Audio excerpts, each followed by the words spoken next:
Hey, what's up Luminar Neo photographers? In this video tutorial, we're going to quickly learn one way to edit a street photo. I took this photo in Bangkok, Thailand, in the Chinatown neighborhood. If we take a look at the info, the EXIF info, the ISO was at 3200, not too bad, and the shutter speed was at 1/100 seconds.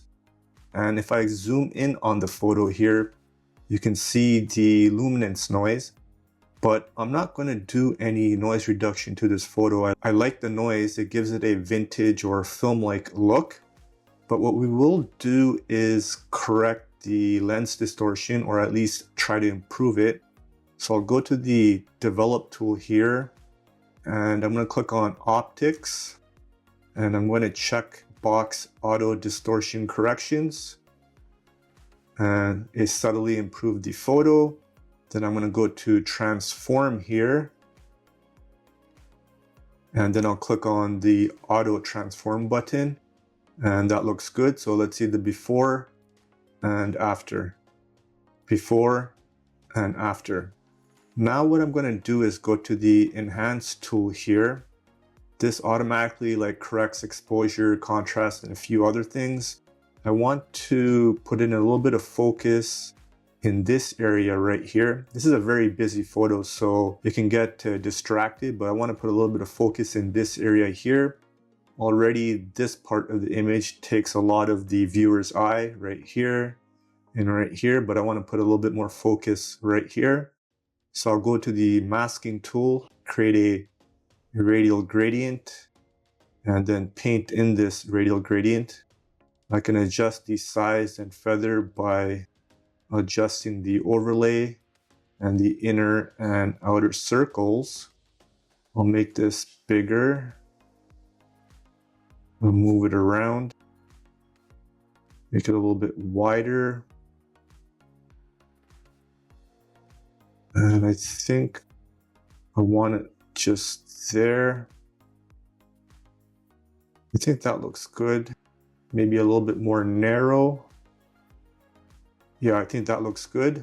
And I'll go to adjustments and I'll increase the accent or accent AI.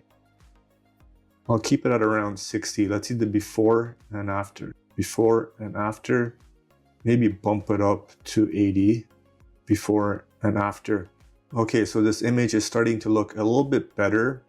Next thing what I want to do is I want to go to the creative section here and use this, where is it, mystical tool right there. This tool adds like a subtle glow effect.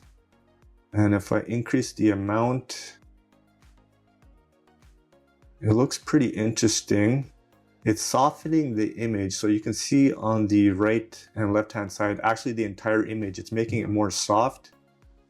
By making it more soft, it's putting a little bit more focus on this area here where I added the Accent AI, including where there's a lot of highlights. It's putting more focus on the highlights in the image.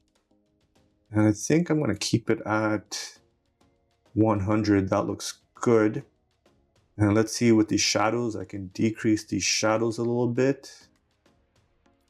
I think I'll keep the shadows at 15. And one thing I can do is increase the saturation. I'll bump it up to 100 just to show you what it looks like.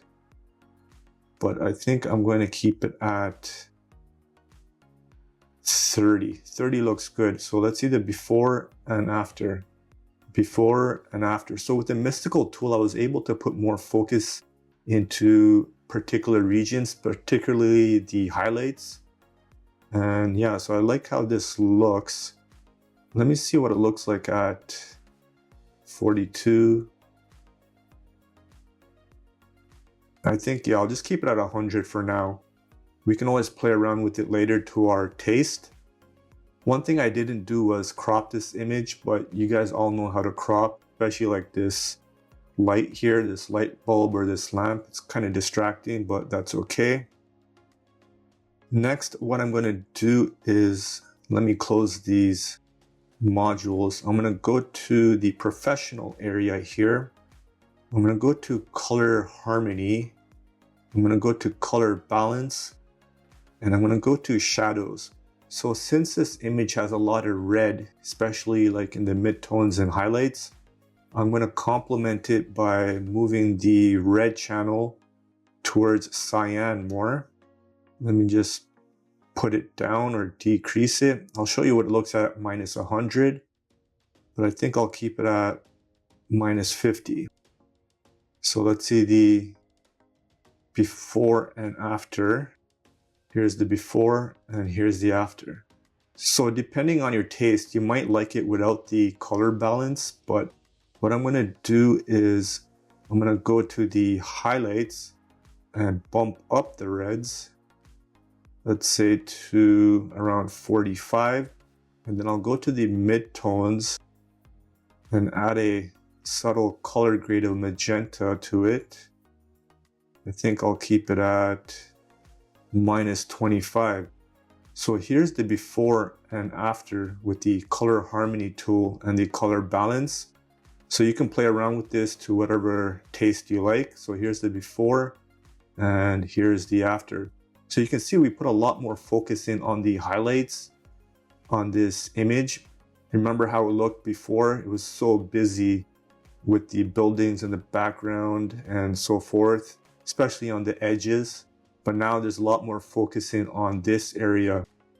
So what do you guys think of this street photography edit? Of course, there's a lot more changes that we can do, but usually you just want to make or use a few tools to improve the image. And if you enjoyed this video, you know what to do. And as always, live easy, sleep breezy, and stay lovely.